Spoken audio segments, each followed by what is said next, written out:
How's it going, guys? And welcome to another episode, or I should say, an episode that's been a long overdue. I know a lot of you have been inquiring about where I've been, what's been up to, what's up, why am I not doing any content anymore, what's happening. So today's actually not the video for any of these answers, but I do want to thank any of you that have been actually following the channel, even though it's been dead for a minute. And I know I've been doing content here and there, and possibly not what you subscribed, such as recently with post that I did of Fortnite or whatever. But I do want to say thank you everyone because although I have not been posting a lot of content, you guys still watch a lot of my content. In fact, there's a lot of new subscribers, people coming in from a lot of the TikToks that I do and stuff like that. So thank you. I really do appreciate it. I do intend to make more content, especially gearing out towards metaphor, which is what I want to talk about today. But yeah, thank you so much for checking out the channel. Thank you so much for tuning in, and I really do appreciate you guys just coming in and actually continue to watch my videos and everything.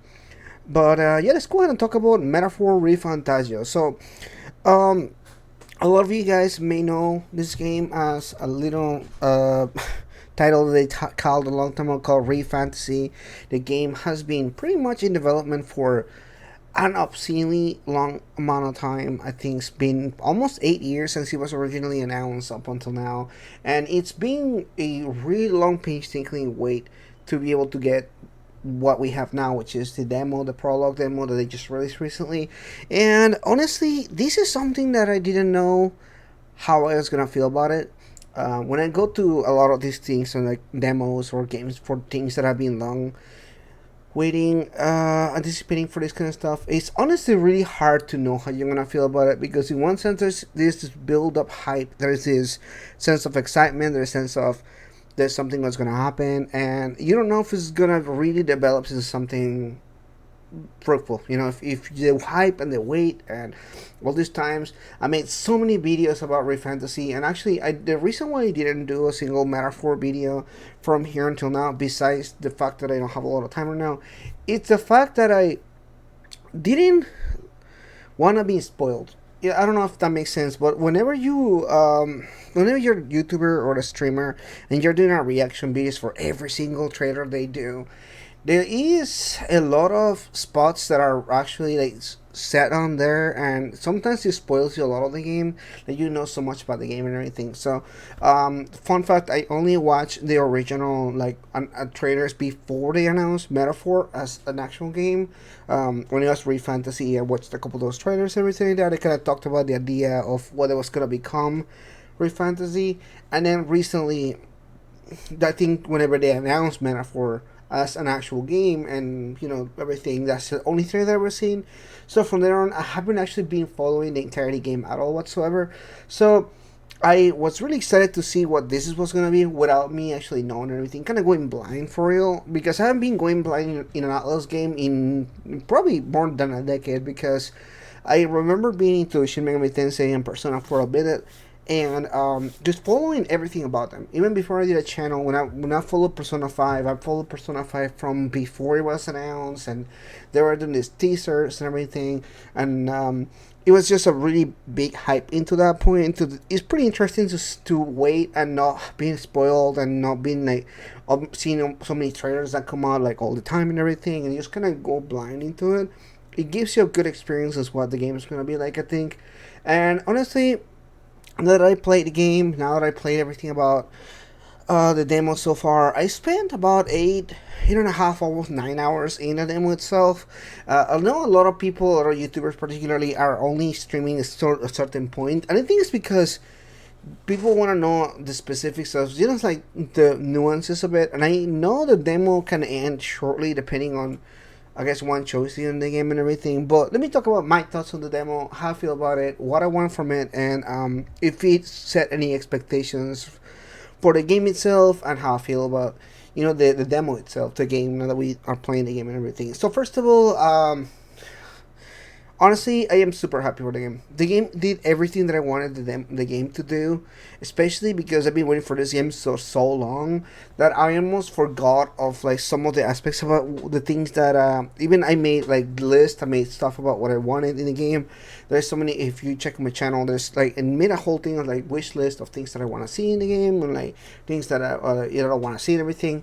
And I think this game is the perfect example of how to carry on a franchise, which is like Persona franchise or Shin Megami Tensei, and do something new without the franchise, but still carry some elements from the franchise.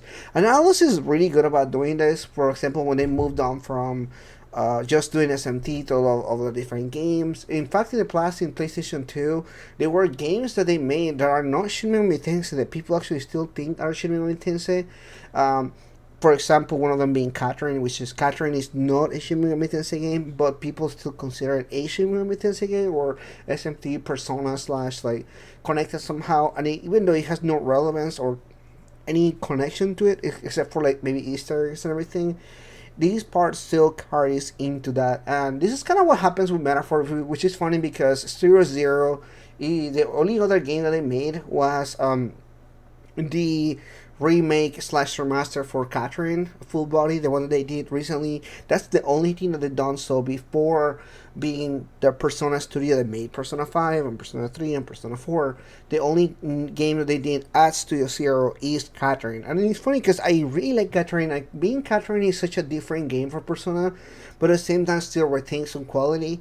I think that's what you're gonna find here with Metaphor. Metaphor actually carries a lot of the things I like about Shin Megami Tensei and Persona series, but is able to have an identity on its own and it doesn't really want to step in too much into the Persona aspect of it. At least personally, I feel like it's only Persona-like or Shin Megami Tensei-like in several of the aspects in the game, but it doesn't consume the game itself. It does feel like a different property. It does feel like something new that they're trying to do.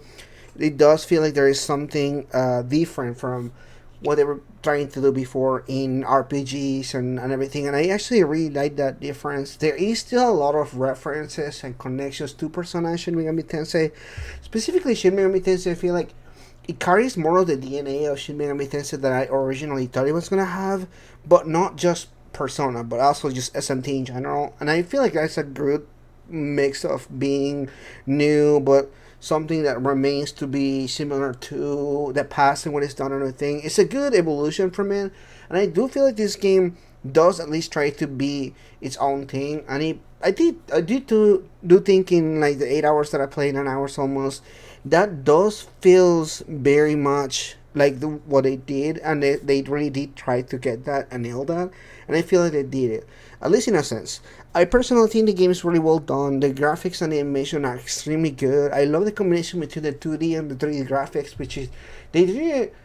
The last time they did this correctly was in Persona 5, because I think Persona 3 had mostly like 3D cutscenes, and I'm not a very big fan of 3D cutscenes. That kind of throw me off a lot.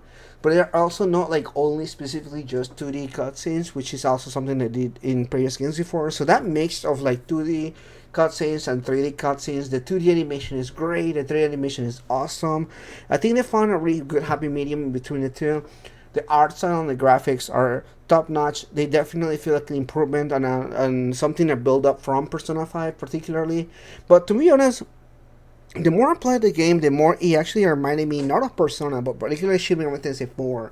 And a lot of the tones and a lot of the aspect, they actually made me think this is more of a Shin Megami Tensei game than a Persona game over time. For example, there is no dating options. There is a calendar, but it's not towards like anything like a calendar day-to-day base. Kind of like in Persona, it doesn't work like that. And a lot of the interactions with characters feel very different from your Persona interaction. Gotta catch them all, like you're just hanging out with people for a specific purpose and everything. I did think that they have stepped up in a different direction with the social link system and everything. So all of these changes make me feel like there are more nuances to what we're seeing so far that I haven't seen yet. The game is barely like the demo ends really early on in the story, and you can easily tell how long it's gonna be because the demo itself, which is the introduction, you're doing barely doing the game, and this is only taking you 8 hours to complete. And the rest of the game is just gonna be so much massive than that, and that's awesome. I'm super excited for this. I think they did a really good job, kind of building new aspects to what they already done, to new things. And I think the next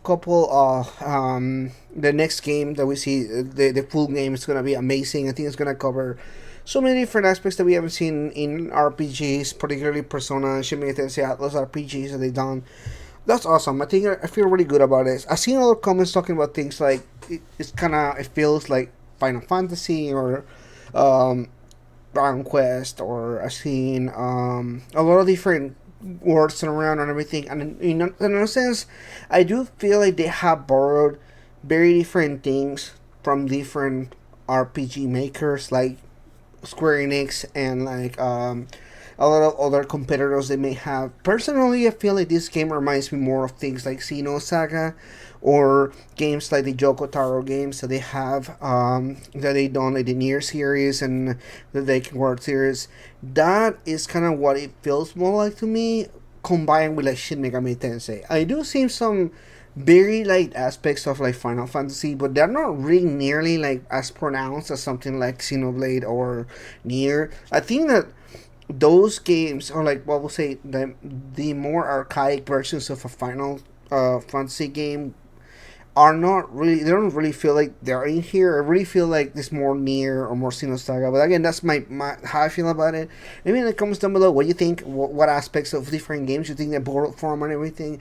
So it's really cool to see what they do, what they don't, and how you feel about it. But anyway, thank you so much for watching this video. It's nice to make a video again. I haven't seen make a video in so long, and I know it's not the best time to drop the video right now, but I just want to say thank you so much. Thank you so much for sticking around. I know I haven't been the best of the best when it comes to like continuously posting videos lately, and I hope to make more content on the vein of Metaphor. Metaphor is fantastic. I had a great time with it, and I just cannot wait to play more of it. I strongly recommend to check it out if you haven't already. I think it's something that's gonna really blow your mind in some different ways. I think that it's a very mature game.